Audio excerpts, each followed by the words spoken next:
Hello दोस्तों, कैसे हैं आप सब। उम्मीद करता हूँ सब अच्छे होंगे, सबकी तैयारी अच्छी चल रही होगी। मेरा नाम है पुनीत तोमर। स्वागत करता हूँ आप सभी का अपने चैनल बेल ऑफ नॉलेज में। दोस्तों, आज की ये वीडियो स्पेशली मैंने उन बच्चों के लिए बनाया है जो एसएससी सीपीओ 2023 को टारगेट कर रहे हैं, और सीपीओ में भी वो स्पेशली दिल्ली पुलिस को टारगेट कर रहे हैं कि दिल्ली पुलिस ही लेनी है, जिनका जुनून ही दिल्ली पुलिस का है। और स्कोर अभी उनका 100-110 के करीब अटका हुआ है। काफी ज्यादा डीमोटिवेटेड फील कर रहे हैं, काफी कमेंट्स भी आ रहे हैं। पर्सनली भी काफी लोग पूछ रहे हैं कि स्कोर यहाँ तक अटका हुआ है, कैसे बढ़ा है।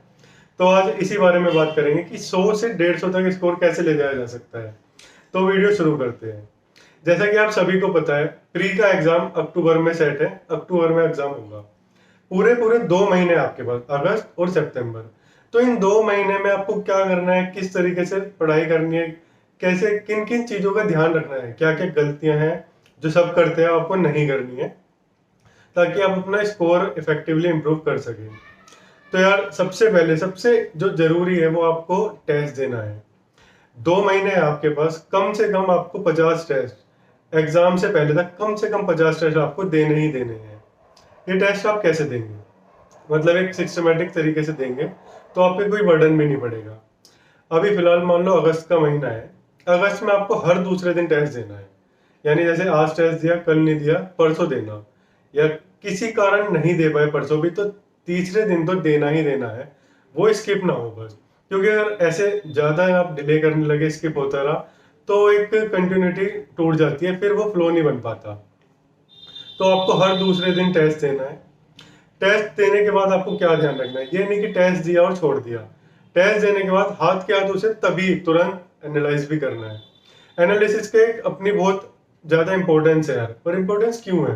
अगर आप एनालिसिस नहीं करोगे तो आपने टेस्ट दिया लेकिन उस टेस्ट का कोई फायदा नहीं हुआ। आपने टेस्ट दिया, जैसे आप पेपर में जाते हो, पेपर दे के आ जाते हो, उसके नंबर आते हैं, कोई उससे इंप्रूवमेंट नहीं होती। अगर आप उस टेस्ट को एनालाइज करोगे, कहाँ आपने गलती करी है, क्या आपने छोड़ा है, कौन से आपके वीक पॉइंट है, कौन से आपके स्ट्रॉन्ग पॉइंट है, ये सारी चीजें आपको एनालाइज करोगे तभी पता चलेगा। तो एनालिसिस अच्छी तरीके से पेपर का करना होता है। तो जो आप टेस्ट दोगे उसका अच्छी तरीके से एनालिसिस करिए। एनालिसिस कैसे करोगे? आप उसमें सबसे पहले ये देखो कि आपकी गलतियां कहाँ हुई है। जो आपने छोड़ दिए उन पे ध्यान मत दो। पहले ये देखो आपने गलत कितने करे हैं। मान लो आपने 150 क्वेश्चन अटेम्प्ट करे, उसमें से 50 गलत हुए, आपके 100 ही ठीक है, 50 आपने छोड़ दिए। तो जो 50 छोड़ दिए उन पे ध्यान मत दो, जो 50 आपके गलत हुए आपको वो देखना है। क्योंकि कहीं ना कहीं आपको उम्मीद थी कि हाँ ये मुझे आता है, इसलिए आपने वो क्वेश्चन अटेम्प्ट किया था। तो जब आती हुई चीज भी गलत हो ना, तो वो ज्यादा खतरनाक साबित होती है, और एग्जाम में भी वही दुख देती है ज्यादा। तो आपको यहाँ पे ये देखना है कि जो चीज मेरी आज गलत हो गई वो दोबारा गलत ना हो। इस तरीके से अपना एनालिसिस करना है। मान लो आपके 50 जो क्वेश्चन गलत हुए, आप उनको, कुछ उसमें मैथ के होंगे, कुछ रीजनिंग के, अलग अलग चारों सब्जेक्ट के होंगे। ऐसा तो होगा नहीं कि 50 के 50 एक ही सब्जेक्ट के हैं आपके।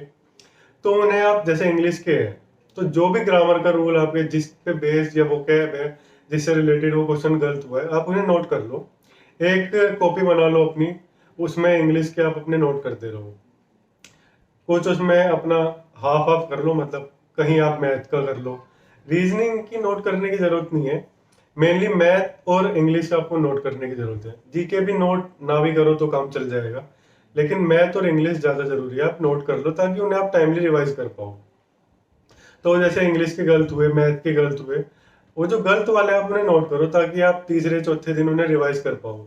आपका मोटिव ये रहना चाहिए कि ये क्वेश्चन आज गलत हुआ है, अगर ये दोबारा टेस्ट में आ जाए या पेपर में आ जाए तो तब वो गलत ना हो। जब आप ऐसे हर डेली डेली कुछ क्वेश्चन नोट करोगे, जो आपकी गलतियां होगी आप उन्हें ठीक करते रहोगे। मान लो वो जो आपने सारे क्वेश्चन गलत किए वो ही आपके एग्जाम में आ जाए, तो आपके सारे ठीक होने चाहिए ना।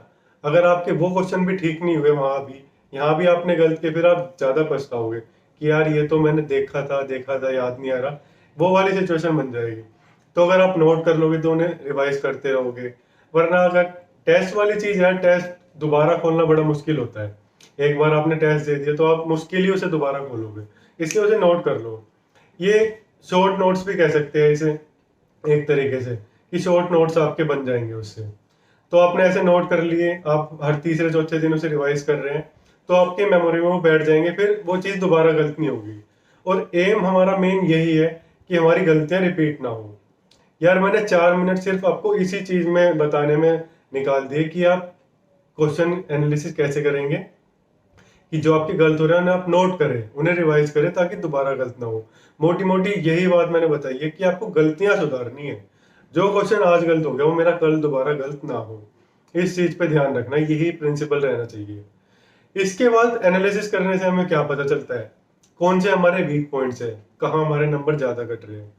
जो रिपीटेडली जिस सेक्शन में आपके नंबर कटेंगे तो आपका ऑटोमेटिकली आप समझ जाओगे कि हाँ ये मेरा वीक सेक्शन है, यहाँ मुझे मेहनत करने की जरूरत है। स्ट्रॉन्ग का आपको पता चल जाएगा कि कौन सा मेरा स्ट्रॉन्ग पार्ट है। इससे क्या होगा कि आप जो अपना टाइम मैनेजमेंट है ना, टेस्ट के अलावा जिस टाइम आप पढ़ाई कर रहे हैं उसे आप मैनेज कर पाओगे, वो डिवाइड कर लोगे। जो आपका स्ट्रॉन्ग पार्ट है उस पर आप कम टाइम दो, जो आपका वीक पार्ट है उस पर ज्यादा टाइम दो, ताकि जो वीक पॉइंट्स हैं उन्हें आप इम्प्रूव कर पाओ और अगले टेस्ट में थोड़ा अच्छा परफॉर्म कर पाओ। वहां पे फिर थोड़ा मोटिवेटेड भी आप फील करोगे कि हाँ यार वो टेस्ट दिया था वहां पे ये चीज गलत हुई थी, आज मैंने ठीक कर दिया। तो खुद में जब इम्प्रूवमेंट दिखती है तो मोटिवेशन फील होती है। तो एनालिसिस करो, गलतियां नोट करो, उन्हें रिवाइज करो ताकि वो रिपीट ना हो। वीक पॉइंट्स देखो, स्ट्रॉन्ग पॉइंट देखो।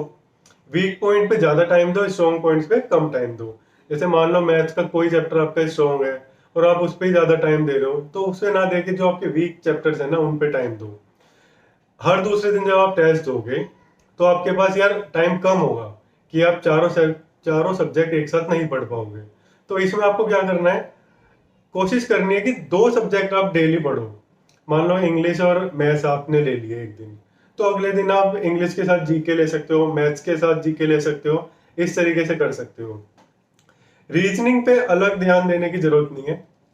रीजनिंग जो आप टेस्ट दोगे 50 क्वेश्चन इसमें हो जाते हैं यार, काफी चीजें पता चल जाती है।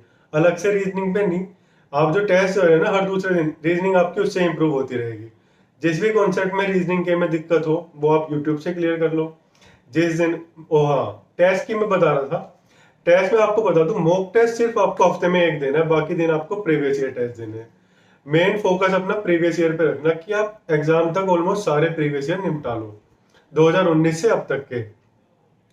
आप ऑफलाइन में प्रीवियस ईयर देना, जैसे मैथ्स की कोई बुक ले लेना आप, जैसे पिनेकल आ रही है उसमें 2019 से अब तक के सारे टेस्ट हैं, तो वो मैथ्स के आप 2019 से अब तक के ऑफलाइन भी उस बुक से लगाना। फिर आप पेपर भी दोगे, जब टेक्स्ट बुक में टेस्ट लगाओगे प्रीवियस ईयर तो वहां भी वो क्वेश्चन रिपीट होंगे। तो इससे क्या है, वो चीज आपकी स्ट्रांग हो जाएगी जितनी बार चीजें रिपीट होगी।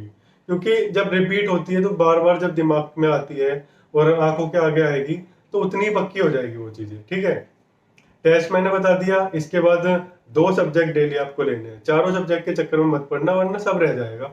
और जब टारगेट पूरे नहीं हो पाते ना तो डीमोटिवेटेड फील होता है, ऐसा फील ना हो इसलिए सिर्फ 2 सब्जेक्ट कोशिश करो, 2 सब्जेक्ट करो डेली, लेकिन अच्छी तरीके से करो। मैथ और इंग्लिश पे आपको अच्छी तरीके से मेन फोकस रखना है, और इंग्लिश पे तो सबसे ज्यादा, क्योंकि प्री है, प्री में चारों सब्जेक्ट है तो मैथ को भी साथ लेके चलना। अगर मैथ्स वीक है या ज्यादा ठीक नहीं है तो कोशिश करना कम से कम 35 नंबर आप मैथ्स में ला पाओ, तभी आप एक ठीक ठाक नंबर आप स्कोर कर पाओगे टेस्ट में। ठीक है, एनालिसिस हो गया, डेली 2 सब्जेक्ट हो गए जो आपको डेली 2 सब्जेक्ट के हिसाब से आपको लेके चलना है, उन 2 सब्जेक्ट को अच्छी तरीके से करना है। फिर आपको टेस्ट पे जब पता चल गया कौन सा स्ट्रॉन्ग है कौन सा वीक है, उन चीजों को अपनी बुक से करना है। जैसे इंग्लिश में मान लो ग्रामर में आपको दिक्कत है, तो जो आपकी ग्रामर की बुक है, जो नीतू सिंह है या कोई और आप फॉलो कर रहे हैं, तो उस बुक से वो चैप्टर अच्छी तरीके से पढ़ना। ऐसी मैथ में जो चैप्टर आपका वीक है, अपने क्लास नोट्स उठाओ या जहां से भी आपने मैथ पढ़ी है उससे वो रिवाइज करो दोबारा, ताकि यूज टू हो जाओ आप उससे, चीजें भूलो ना, पेपर में अच्छी तरीके से अटेम्प्ट कर पाओ। बार बार करोगे तो टाइम भी कम लगने लगेगा, चीजें समझ आने लगेगी। अगर आप बिगिनर है तो आपको बहुत ज्यादा प्रैक्टिस करने की जरूरत है, और ये 2 महीने है आपके पास, इनमें अगर आप जिस तरीके से मैं बता रहा हूँ इस तरीके से लेके चलोगे तो आपकी अच्छी प्रैक्टिस हो जाएगी, जो आप पहले नहीं कर पाए, किसी भी रीजन से आपने नहीं करी है, आलस में नहीं करी या डीमोटिवेटेड थे उस वजह से नहीं करी। तो इन दिनों में अगर आप इस पैटर्न पे चलोगे तो अच्छी तरीके से आपकी काफी हद तक बढ़िया प्रैक्टिस हो जाएगी। और जब प्रैक्टिस में रहोगे तो कैलकुलेशन भी जल्दी होने लगेगी, उससे टाइम भी इम्प्रूव होगा। इंग्लिश में भी अगर आपका अभी ज्यादा टाइम लग रहा होगा, जब करते रहोगे चीजें अपने आप माइंड में क्लिक करने लगेगी देखते ही, तो आप उसमें भी कम टाइम लोगे। तो यार इस तरीके से आपको फॉलो करना है। आप 20 दिन इस तरीके से करना, 20 दिन बाद मुझे बताना कि कुछ आपको इम्प्रूवमेंट दिख रही है, कुछ नंबर बढ़ रहे हैं या नहीं बढ़ रहे हैं, वहीं अटके हुए हैं, तब भी फिर मैं कुछ और तरीका बताऊंगा। लेकिन 20 दिन आप एकदम कंटिन्यूटी के साथ कंसिस्टेंट रह के ये चीज अपनाइएगा। इसके बाद भी कोई दिक्कत लगती है तो टेलीग्राम ग्रुप है, टेलीग्राम चैनल है, इंस्टा है, कहीं भी आप कनेक्ट कर सकते हैं। टेलीग्राम चैनल जरूर ज्वाइन कर लेना, क्योंकि वहां भी मैं जो भी इंपॉर्टेंट चीजें होती है एग्जाम से रिलेटेड वो डालता रहता हूँ। बाकी कोशिश करूंगा टारगेट भी देने की, कि आपके एग्जाम तक मैं प्री का एग्जाम है तब तक मैं आपको डेली टारगेट देता रहूँ किस हिसाब से आपको करना है, ताकि एक क्लैरिटी रहे माइंड में कि हाँ इस तरीके से पढ़ना है, इतने घंटे निकालने हैं, ये चीजें करनी है। तो एक सिस्टमेटिक वे में आपकी पढ़ाई चलती रहेगी उससे, और ठीक ठाक आप नंबर ले आओगे जहाँ तक। और ये जो तरीका है ना, ये कुछ ऐसा नहीं है कि मैंने ऐसी हवा में बोल दिया, एक डुएबल चीज है जो मैंने खुद भी अपनाई थी। जब एक आदमी खुद एक्सपीरियंस कर लेता है वो ठीक बता पाता है, क्योंकि पता है कि हाँ यार जब मैंने कर ली तो सब कर सकते हैं, ऐसा नहीं है कि नहीं हो सकती। क्योंकि डुएबल थी तभी मैं कर पाया, और मैं कर पाया तो यार आप भी कर सकते हो। मैं भी इंसान हूँ, आप भी इंसान हो, तो कोई दिक्कत वाली बात नहीं है। बाकी फिर भी कुछ आपको दिक्कत है, कहीं भी दिक्कत हो, तो आप अपन मुझे इंस्टा पे, टेलीग्राम पे कहीं भी मैसेज कर लेना, मैं रिप्लाई कर दूंगा जैसे ही मुझे टाइम मिलेगा। बाकी टेलीग्राम चैनल ज्वाइन कर लेना, और कुछ भी आपकी दिक्कत है कमेंट में बताना, उसके हिसाब से फिर कोशिश करूंगा आगे वीडियो के थ्रू बताऊं, या जैसे भी पॉसिबल होगा मैं बता दूंगा। मिलूंगा अपनी अगली वीडियो